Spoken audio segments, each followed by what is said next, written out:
5 seconds. Get ready. Start.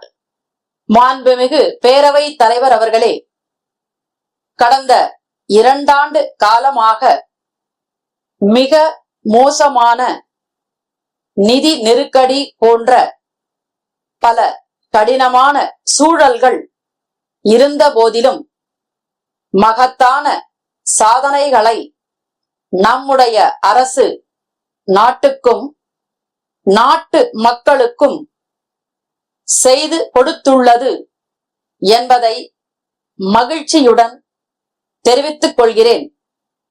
தமிழ்நாட்டு மக்கள் ஒவ்வொருவருக்கும் ஏதாவது ஒரு வகையில் இந்த அரசு நன்மை செய்து கொண்டிருக்கிறது என்பதை என்னால் தலைநிமிர்ந்து சொல்ல முடியும். மகளிருக்கு கட்டணமில்லா பயண வசதி என்ற திட்டத்தின் மூலம் கோடிக்கணக்கான பயணங்களை தமிழ்நாட்டு மக்கள் மேற்கொண்டுள்ளனர். அதேபோல் குடும்ப தலைவிகள் மாதந்தோறும் 1000 ரூபாய் பெறவிருக்கிறார்கள் என்கின்ற தகவலையும் நான் தெரிவிக்க விரும்புகிறேன். இது தமிழ்நாட்டு மக்களின் அரசாக, கொள்கைகளின் அரசாக விளங்கிக் கொண்டிருக்கிறது என்பதை அறிவிப்பதில் பெருமிதம் கொள்கிறேன். சமூக நீதி, சமத்துவம், சகோதரத்துவம் போன்ற தத்துவங்களின் அடிப்படையில் இந்த அரசு இயங்கிக் கொண்டிருக்கிறது என்று சொன்னால் அது மிகையாகாது. ஓர் அரசு மக்கள் நல அரசாகவும் அதே நேரம் கொள்கைகளை காக்கும் அரசாகவும் இருக்க வேண்டும். மக்களுக்கான உதவிகளை மட்டும் செய்துவிட்டு கோட்பாடுகளில் இருந்து விலகிச் சென்று விடக்கூடாது. இவை இரண்டையும் முன்னெடுக்கும் ஆட்சியாக நாம் 2 ஆண்டுகளை நிறைவு செய்ய போகிறோம். இந்த அவை பல ஆரோக்கியமான விவாதங்களை கண்டிருக்கிறது.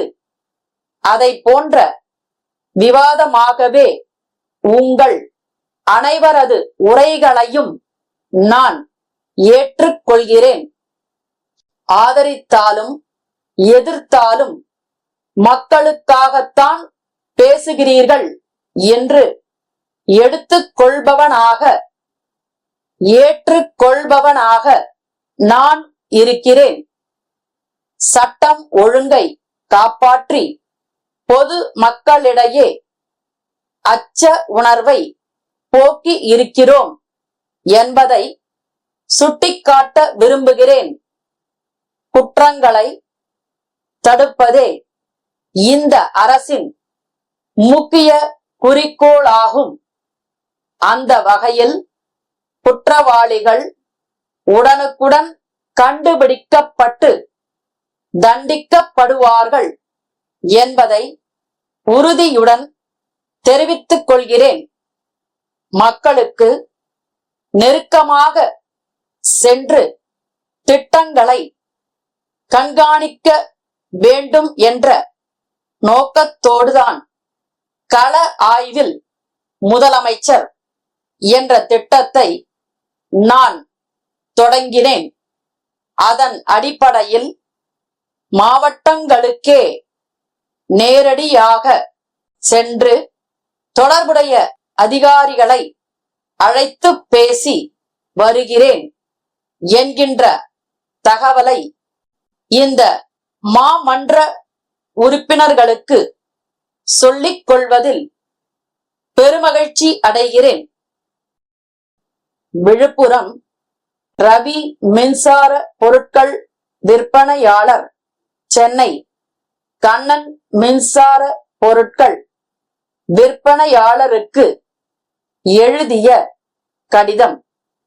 அன்புடையீர் தங்களின் 2023 மே மாதம் 8ஆம் நாளைய பத்திரிகை விளம்பரத்தை பார்த்தோம். அதில் தாங்கள் மின்சார பொருட்களுக்கான ஒட்டுமொத்த விற்பனையாளர் என்றும் பிற மாவட்டங்களை சேர்ந்தவர்கள் தங்கள் மாவட்டத்தில் விற்பனையாளராக செயல்பட தங்களுடன் தொடர்பு கொள்ளவும் என விளம்பரம் செய்திருந்தீர்கள். இம்மாவட்டத்தில் கடந்த 10 வருடங்களாக மின்சார பொருட்கள் விற்பனையில் முன்னணியில் இருக்கின்றோம். அந்த வகையில் நாங்கள் விழுப்புரம் மாவட்டத்திற்கு விற்பனையாளராக நியமனம் வேண்டி விண்ணப்பிக்கிறோம். மேலும் விற்பனை பொருட்களின் மீதான 10% விலை தள்ளுபடியை எங்களுக்கு அளிக்குமாறு பணிவுடன் கேட்டுக்கொள்கிறோம். இது குறித்த தங்கள் பதிலை விரைவில் ஆவலுடன் எதிர்பார்க்கிறோம். தங்கள் உண்மையுள்ள